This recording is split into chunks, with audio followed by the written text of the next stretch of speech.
La capsule vise à vous présenter les étapes pour réaliser une homothétie sur GeoGebra. Donc, premièrement, ce qu'on voit ici, c'est qu'on a un parallélogramme, donc ABCD. On a aussi un centre d'homothétie, ici. Et ici, le H avec les parenthèses, ça nous indique l'homothétie à faire. Donc, homothétie de centre O et de rapport 5/3. Ce que je vous demande de faire, c'est d'aller prendre l'outil homothétie, donc par ici, sélectionnez ça, et le dernier ici, homothétie. Donc, pour utiliser l'outil, vous sélectionnez la figure, donc le parallélogramme, vous pèsez sur le centre d'homothétie, donc le point O, et vous écrivez le rapport. Le rapport 5/3, faites attention, vous devez écrire 5 et ici utiliser la division à place de la barre oblique. Donc division par 3. Donc on voit 5 divisé par 3, 5/3, OK. Et l'homothétie se fait toute seule. Donc là, vous sélectionnez ici l'outil déplacer avec la flèche. Vous pouvez rebaisser la ligne ici pour pas qu'elle vous cache. Et on voit que ceci, A', B', C', D', c'est la figure image. Donc suite à l'homothétie. Maintenant, ce que vous devez faire, c'est que vous devez tracer des demi-droites qui partent du centre d'homothétie et qui passent par tous les points. Pour tracer des demi-droites, on vient ici et on sélectionne demi-droite. Pour faire la demi-droite, on commence par le point O et on pèse sur A.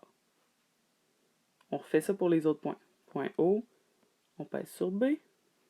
Point O, C. Point O, D. Donc, je viens de tracer les 4 demi-droites. S'il y a 4 sommets, il y a 4 demi-droites. S'il y a 3 sommets, il y en a 3 demi-droites. Ça y va vraiment par le nombre de sommets.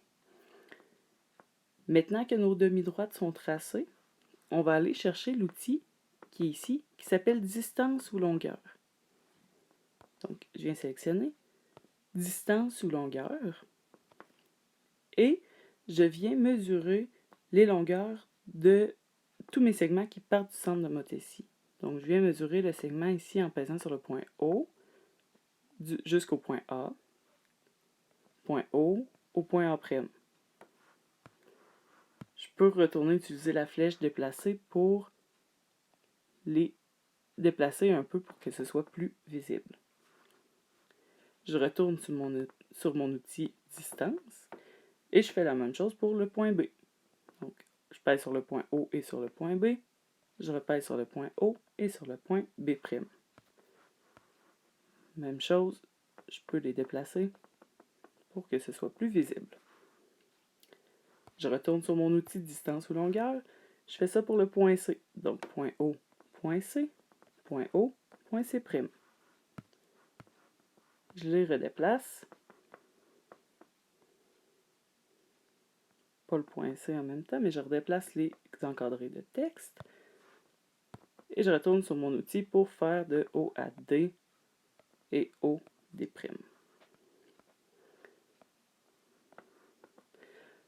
Lorsque toutes mes distances sont calculées, on pourrait vérifier que c'est vraiment le rapport 5/3. Donc, si je regarde le OA pour arriver à OA', ben, le 3.16 ici du OA, je l'ai multiplié par 5/3 pour arriver à ça. Une fois que ça c'est fait, que vous avez tous ces éléments sur votre document GeoGebra, vous prenez une capture d'écran et vous la soumettez sur Didacti à la question ou qui vous demandait cette homothétie. Donc tout ce qu'il vous reste à faire, c'est de faire une capture d'écran et vous allez la mettre sur Didacti.